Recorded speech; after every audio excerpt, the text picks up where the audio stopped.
Hey guys, it's Christy and welcome back to my channel. Thank you so much for joining me. Today we're going to be talking about the best and worst of Huda beauty. So before we get into it, I hope you'll consider subscribing to my channel before you leave. Give this video a thumbs up if you enjoy, and let's get into it. Okay guys, so I have been super sick, so if my voice sounds off, that is why, and I apologize, but I've been missing filming, so I thought we would sit down and talk about the best and worst of Huda beauty according to me. She is having a huge Black Friday sale going on right now, up to 80% off, so I definitely wanted to talk about some of my recommendations, some of the things I do not recommend, and then talk about maybe what's on my wish list. So let's just hop right into it. I think I'm going to start with my least favorite products first so that we can end the video on a more positive note. So I only have 3 items that I really absolutely do not recommend. The first of which is one of her 9-pan eyeshadow palettes, and this is the Caramel Brown Obsessions palette. She does have 2 others, and I believe these are on a pretty good discount right now. I think these might be on the 50 or 60% off. I do not recommend the Brown Obsessions palettes. They did not get good reviews when they first came out, and I agree. I think the quality of these is terrible. Not all of her 9-pan palettes are terrible, but the formula is very touch and go with them. Some of them are wonderful, and we're actually going to talk about one that is really good. It's just that some are not good, and unfortunately the Brown Obsessions was just not it.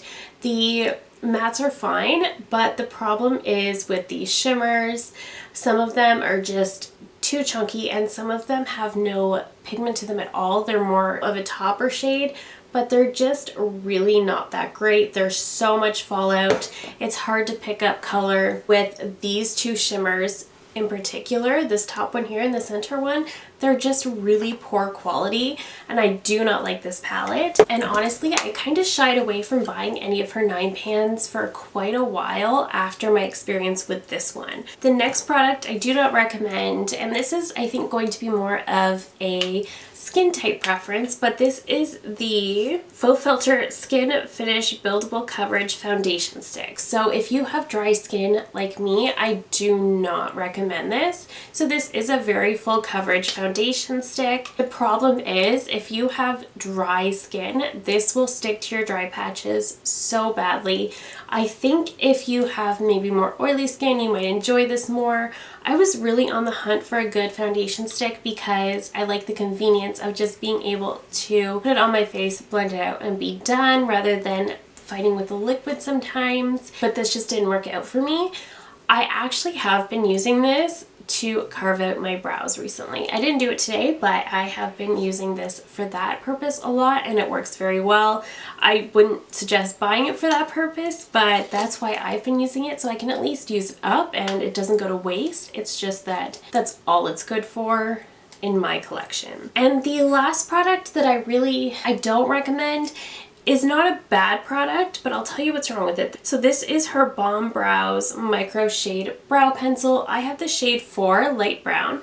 So I like the packaging of this. You do get a spoolie on one end, and then on the other end is the finest tipped pencil I have ever used. This is so fine. The problem is because it is so fine and tiny, it breaks so easily, which just makes you go through the product so much quicker. So you do have to be very careful, and if you're careful, you know, you can save it, but also because it's so fine, there is a lot less product and it doesn't take as long to go through. So this is an expensive brow pencil. Even if you get it on the sale, this is a more expensive brow pencil, and I just feel like you could go to the drugstore and pick up the CoverGirl Easy Breezy Brow and get the same kind of effect and spend a fraction of the price, and it's not going to break as often. So I really don't recommend this as far as brow pencils go. Okay, let's hop into the products that I really do recommend from Huda. The first of which is her new concealer that she released this year, and this is the Faux Filter Luminous Matte Liquid Concealer. So a lot of people, myself included, were questioning what is a luminous matte, and I still don't know the answer to that, but what I will tell you is that I really enjoy this concealer. It is very full coverage. but it comes with this nice doe foot. It's got a bit of a unique shape to it, but I really like it. Again, it has good coverage. It blends out so easily. It's got kind of like a, I would say it's kind of like a soft matte, and I just love the coverage it gives, how easily it blends out, how flawless it looks on the skin. It doesn't dry me out. It doesn't make my under eyes look heavy or crepey, and it lasts all day long. And I do think this is a really good concealer. I think there's a lot that have come out this year, and I know this one has been mentioned, but I don't feel like it's gotten the hype that it deserved because I do think it's a really great concealer. Okay, throwing it back quite a few years is their Tantour contour and bronzer cream. This is fabulous. This is like the cream bronzer that was out before cream bronzer was such a huge thing like it is right now. So this is such a great cream bronzer. So I have the shade Fair, so it just looks like so. It is very, very pigmented, and I will say this shade is a little on the warm side. So if you don't like warm bronzers, you may not love this shade in particular. I am wearing it today, and it does blend out very, very easily. So while it is super pigmented, it does also blend out very easily, and this really does hold its own. I think it is fair competition with all of the newer cream bronzers. This came out, and then a few years went by, and then a whole ton of cream bronzers came out, and typically what would happen is this would kind of fall by the wayside because the newer formulas are what's better, but this is still holding its own. I still think this is great. I still think this is a phenomenal cream bronzer. If you're looking for one, maybe you've always wanted to try this one, I really do recommend it. I also recommend her lip liners, the Lip Contour 2.0. So these, I believe, were reformulated, and I believe they were either re-released last year or in 2020. But this is a really good formula. I have the shades Honey Beige and Rusty Pink. So we have Nude, just a really pretty nude, that is Honey Beige. And then Rusty Pink is a very rosy pink shade. Very, very pretty. These do also have a sharpener in the end. They're a retractable liner, but they have the sharpener. So do not try to sharpen these pencils. But these are very, very creamy. They go on so easily, effortlessly, but they're also very, very long lasting, which I don't know how they managed to do that, but they did it. These are really great liners. I was debating on picking up more shades for myself because I do think these are really, really great lip liners. They're just so creamy and easy to go on. They don't tug the lips at all. They don't bleed everywhere for being such a creamy formula, but then they also just last. So I really enjoy this formula. Okay, I have two palettes left, and this first one is an example of how sometimes the 9pan palettes from Huda can be really amazing. So this is her Love Fest palette. This was released a few months ago, and I actually love the quality of this one. The mattes, again, are great, but the quality of the shimmers in this palette are also fabulous. They're super, super beautiful, fun to work with. I wasn't sure if I could make this purple and orange color story work, but I can.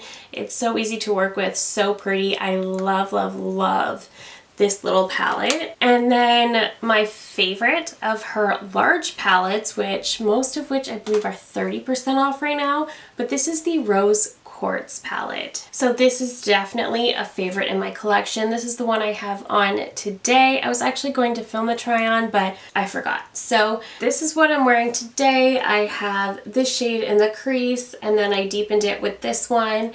And then I went all over the lid with this shade Energized right here, and then I deepened the outer corner with this one. And I love how my look turned out. I love this palette. It's so pretty. The texture of some of these shimmers are so unique, and I think that's what makes her palettes worth it at the end of the day, is that the textures of a lot of her shades are unique. So she also has the new Empowered palette, which I personally am not interested in. It is currently 30% off, and I'm just not interested in it based on, I know she's got a couple textures in there that just don't work for me. There's a couple cream shades, and based on reviews, I'm just not interested. I am still debating on her Naughty Nude palette, which was her holiday release for 2020. It's definitely much, much deeper than Rose Quartz, but it looks very beautiful. And her new Nude palette, if that's one you've had your eye on for a long time, is 50% off. So If you're looking to purchase one of her larger palettes, those are the deals that are ongoing with those right now. You can't get Mercury retrograde anymore, unfortunately, otherwise that would be one of my top recommendations as well. But her larger palettes are definitely the best formula. These ones are made in Italy.